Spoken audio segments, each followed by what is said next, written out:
Assalamualaikum warahmatullahi wabarakatuh. Selamat berjumpa kembali dalam mata kuliah Bahasa Indonesia dan Budaya. Hari ini Bapak akan menyampaikan sesi kelima, yaitu tentang kalimat efektif.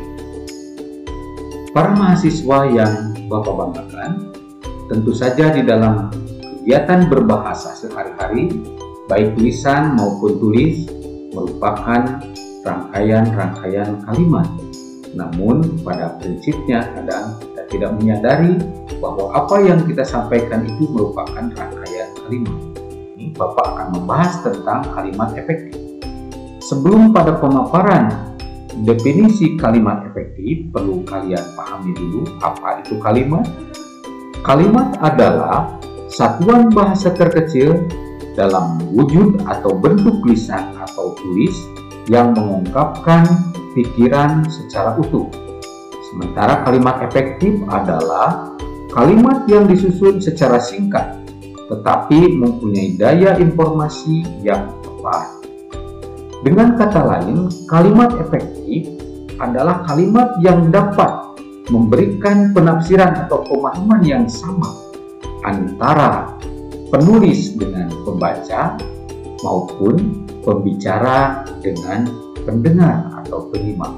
Itulah kalimat efektif. Ciri-ciri dari kalimat efektif antara lain: 1. Kesatuan ide atau gagasan. 2. Kepaduan. 3. Kelogisan. 4. Kehematan. 5. Penekanan. 6. Penggunaan ejaan yang tepat. Dan 7. Diksi yang tepat. Pembentuk kalimat. Yang pertama adalah kata. Kata merupakan satuan bahasa terkecil yang dapat berdiri sendiri dengan makna yang bebas. Kemudian frasa. Frasa adalah satuan bahasa yang terdiri dari dua kata atau lebih yang hanya dapat menempati satu fungsi dalam kalimat. Contohnya, rumah besar. Jika dilihat ada dua kata, yaitu rumah dan besar. Namun jika kita pahami bahwa rumah besar bukanlah kalimat, tetapi frasa atau gabungan dua kata yang memiliki satu fungsi dalam kalimat. Sementara klausa, ada juga yang menafsirkan bahwa klausa merupakan kelompok kata yang terdiri atas aspek subjek atau atas subjek dan predikat. Jadi ada juga yang menafsirkan bahwa klausa ini merupakan kalimat yang tidak sempurna. Jika kita pahami di dalam paparan slide ini, ada contoh kalimat dan klausa. Anda lihat ke sebelah kiri bahwa yang pertama, hari ini akan hujan, itu merupakan kalimat.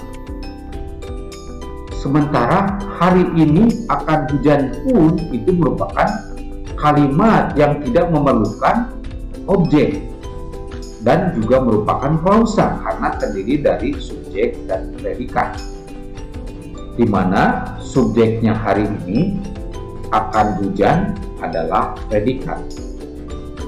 Beda halnya dengan contoh yang kedua, yaitu ketika pertandingan itu berlangsung, mereka pergi keluar lapangan.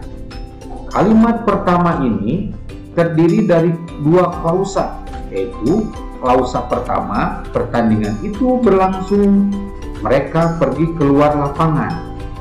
Nah, kata ketika ini menjadi penyambung dua klausa yang disatukan di dalam satu kalimat.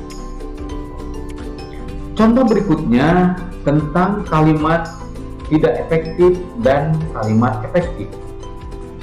Contoh pertama yaitu sejarah daripada perjuangan bangsa kita ikut memberi dasar dan arah daripada politik kita yang bebas dan aktif.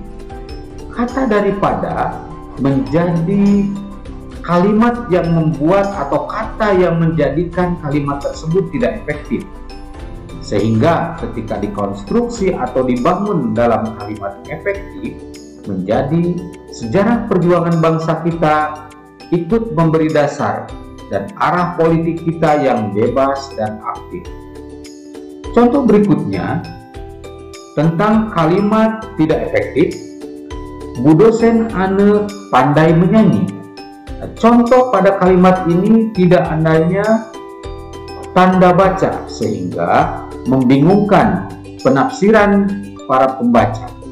Namun ketika dibuat kalimat efektif, dibubuhkan tanda koma pada kata bu, ya, bu dosen ane pandai bernyanyi, maka contoh kalimat tersebut menjadi konstruksi kalimat berita yang menyatakan dosen ane pandai bernyanyi.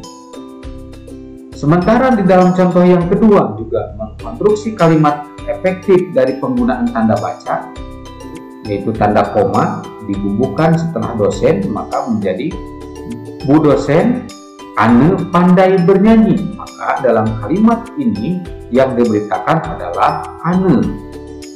Sementara contoh